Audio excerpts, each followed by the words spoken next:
in you, and you might not get a baby. How about you say, I'm not going to get pregnant, and I use contraceptive pills? You know, you do your things, afterwards you take pills. There are very many things you can. You take pills, you say, I use a traditional mean, I don't know. Some people use tea leaves. There's this tea leaves brand they use to prevent pregnancy. Ladies, you know, right? Oh. Yes. So you say you're going to use this because you don't have money. You're at school and things has happened and you just do your things and you take. Or you take and you've prevented pregnancy. No. You might prevent this pregnancy, but you will get side effects. How about when you grow up? You now want this baby. And this contraceptive has made you infertile. You cannot give birth. You cannot get a baby anymore. You get these injections. You get side effects like you do your menstruations more than 3 times. You can eat, the floor can even run for the whole month. You that cannot buy pads, you have to use the whole box of pads to sort yourself. You understand? We cannot prevent this. You might prevent one and have another issue. You prevent pregnancy. You have cervical cancer. Afterwards, you cannot give birth. That's why some people are struggling because of these contraceptive in need of preventing one. My brothers and sisters, we stand a higher risk of having health problems. Let's say these condoms. Let's say this man who tells you he's a professional condom user. And before you know it, this condom remains in you. What are you going to tell the doctor? Think about that. Are you going to tell him, you go and say, I am 15, and the condom is there in you. What were you doing with the condom? Have you been raped? Did you go for it intentionally? Think about that. Let us avoid this by saying no to premarital sex. Thank you very much. Thank you, Doreen. She has spoken as a professional nurse. And when a professional is speaking, what do? Say, yes, ma. Is that okay? She has spoken not just as a Christian, not just as a PIP ambassador, but she has spoken because she is also a medical person. And all that she has said, they are practical enough for you to follow them. Thank you very much. Bruno, can we hear your thoughts? Briefly, on why we must say no to premarital sex.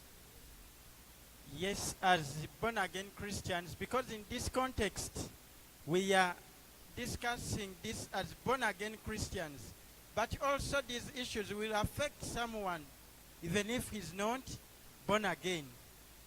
So, to me, the 2 reasons I have why we must say no to premarital sex, why you must say no to that boy or that girl that is on your neck, that let us experiment. The first statement, I think Pastor told us here was, don't experiment sex with your life. Don't use your life to do experiments. Your body is not a laboratory to experiment everything. Some of you think your body is a laboratory. Yes. You want to test everything. Engaging in sex before marriage will set up a false or a bad foundation for your marriage. Just when you engage in sex before marriage, before wedding, some of you, when we say marriage, you think when you have your boyfriend and girlfriend, you are married. We are saying wedding, before they put a ring on you, before that boy brings dowry at your place. If you engage in sex before marriage, it is going to set up a bad foundation for your marriage. First of all, no one is, even your husband or your wife is not going to trust you. Because he will say, if he was able to sleep with me before marriage, that means even he slept with other people before me. So do you think that man will trust you? You will only share the same bed and bed sheet. but the hearts will be far away. Hey, this girl, if we opened his skirt and I slept with her before marriage, that means even she opened the skirt for other boys. So the man can even be stressed because of that. You can ask your man, what happened? We got married. Why are you stressed? But the man is thinking about your unfaithfulness. But the same way, even the lady will be thinking, if this man was able to do this to me before officially marrying me, that means he also did it to other girls. So your marriage will not be stable. That is a bad foundation for your marriage. And sometimes even the curses or even the bad things we encounter in our marriages, I'm not saying all the times, but sometimes it may be as a result of engaging in premarital sex. Because now you cut off God's blessings that come with entering marriage when you are pure. Because God blesses a pure marriage. So now that means you'll enter your marriage when you are not pure. So you miss God's blessing. So that's reason number one. It sets a bad or a false foundation to your marriage. Another reason, engaging in sex before marriage may lead to death. May lead to death. You may die and we bury you. And you know in Uganda on funerals they cook porridge. So we shall come and drink porridge and eat and go back when we've put you in the soil. It can cause to death. My sister was talking about people, what they do to either resist pregnancy. Today some girls use, there is this tablet. I hear it is called the Postina. That you use that Postina immediately and you abort, even you don't feel anything in your stomach. But let me tell you, those things, that abortion, trying to abort, may lead to death. We've heard and seen many young girls who have died when they are trying to abort as a result of engaging in sex before marriage. We've seen even those men, after using you, we've seen girls who have been killed. A boy will use you, and after they'll kill you. It happened here in Uganda. Son of the former boss of ISO. ISO is the Internal Security Organization. Some of us knew that man called the Kaka was the head of ISO, a very big man.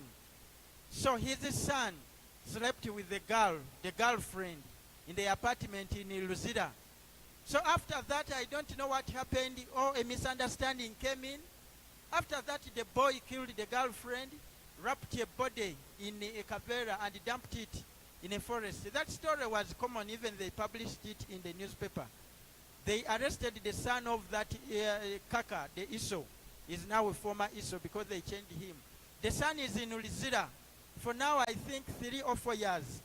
So you see how premarital sex can lead to death, and then after death to imprisonment. So as I wind up, all of us here should say no to premarital sex. And we should know that, I always said this, the best gift, you hear this, if possible you write it, the best gift you can give to your partner on your wedding night is your virginity. The best gift a girl can give to a man after your wedding, now you are on the reception, the best gift you can give to your partner is your virginity. Not only girls, but even boys, because for us boys, we think we are master keys. We must open every padlock. That's what we say. That for us boys,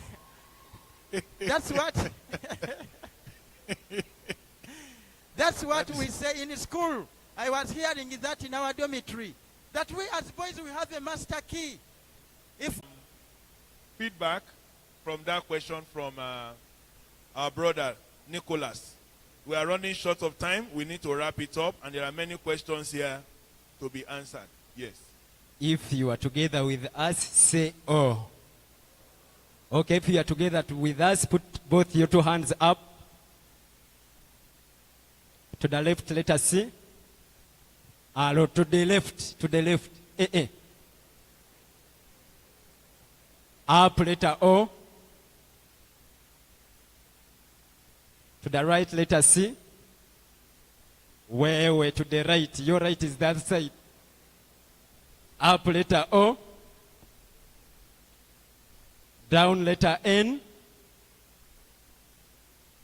Up letter U. And across letter T. If you see your neighbor sleeping, ask him or her, what is that word? Okay. Thank you. When we send this message to people, for example, us at the university, the people we meet every day, somebody will ask you, if I keep myself pure, what do I benefit from? From it? These days they say, Yemfachi. But let me tell you some of the reasons why